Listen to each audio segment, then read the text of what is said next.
just about you're wondering, is this program quickly? Somebody doesn't. I've got a lot to say, and they told me if I go over a light lines up over here, well, I'll treat it the same as I would as a check engine light in my truck, just cover it up with some tape. It's hard to believe that a skinny little kid from the West End, first of all, it's hard to believe that I was ever a skinny little kid, but that's another story, could be in a position like this tonight. I'm extremely grateful and thankful to the Bristol Sports Hall of Fame Committee for this honor, and it's most gratifying to have my friends, colleagues, and family share in this night. Congratulations to the other inductees, some of whom I know very well, and the Legion program, which was a big part of my high school years. I'm so happy to share this honor with members of my family.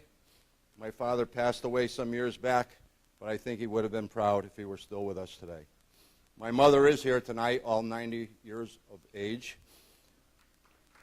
Thank you. My parents were always encouraging without ever interfering. There was no such thing as talking to the coach about playing time or any of that stuff.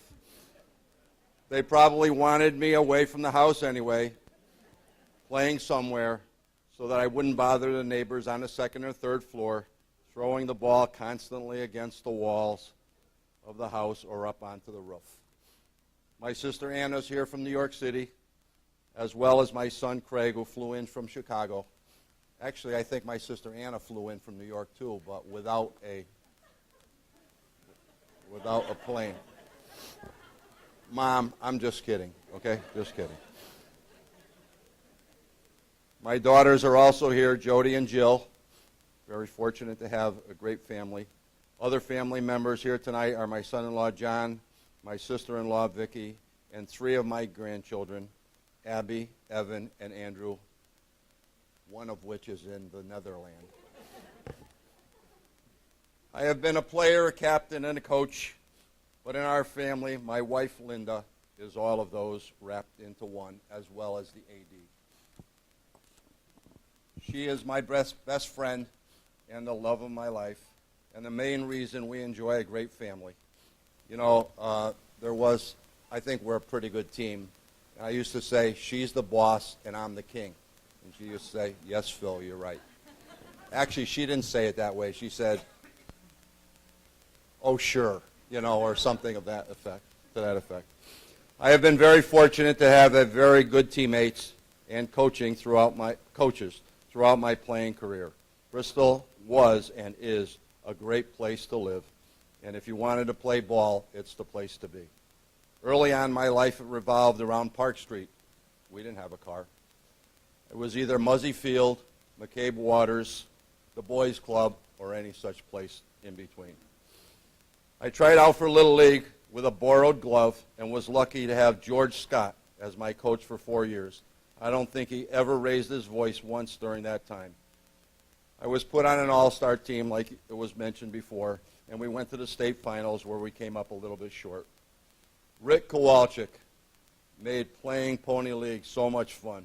I love that guy, and I especially like getting a ride home in his convertible if I help with the equipment. I played 3 sports at St. Anthony's under coaches Danny Valerio, Harry Peters, Frank Longo, and Tom Donato. You may have heard stories about Coach Valerio and the rickety bus that he drove to games. Well, in high school, we would meet at the church for away games. Some players would go into church, light a candle, possibly to pray for a good game. Not me. I lit a candle hoping that bus would show up in the first place and maybe have some heat. Frank Longo got us some creative games at unusual venues. We ferried to a nearly deserted Fisher's Island in the dead of winter, played inmates of Cheshire Reformatory under very tight security, and probably best, we played a preliminary game before the Boston Celtics in the old Boston Garden. Harry Peters coached me in my early high school years, and he taught us toughness and playing the game right. Tom Donato was my soccer and baseball coach in my later high school years, he taught us about patience and sticking with a plan. A better person you couldn't find. Playing 3 years of Legion under Jim Bates was the greatest influence. Playing alongside some special players was a great experience, and I'll never forget the runs we made in '62 and '64 to the state championship and on to the New Englands in New Hampshire. When I first tried out for Legion, Coach Bates had a special method for weeding out the infielders.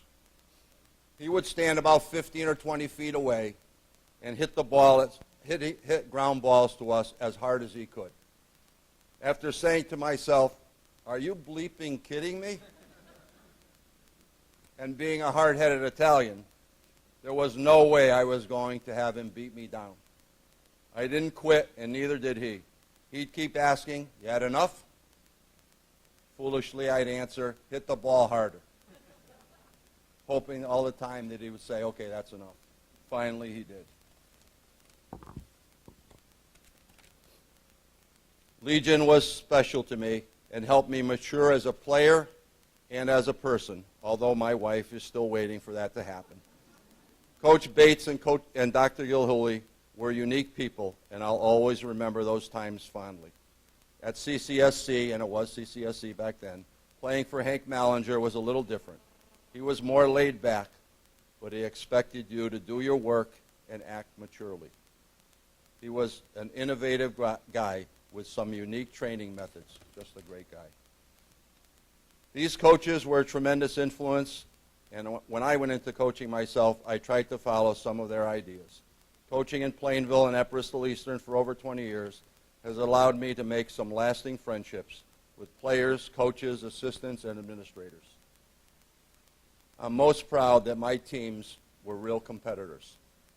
Two people who I have had a great connection with at Bristol Eastern and who I have the highest respect for were Jimmy Tetreault, or our Jimmy Tetreault, and Roland Corbin. I've had a lot of positive influences in my life, and for that I am extremely grateful. And I'm also thankful and humble for this honor tonight. Thank you very much. Well done. Thank you.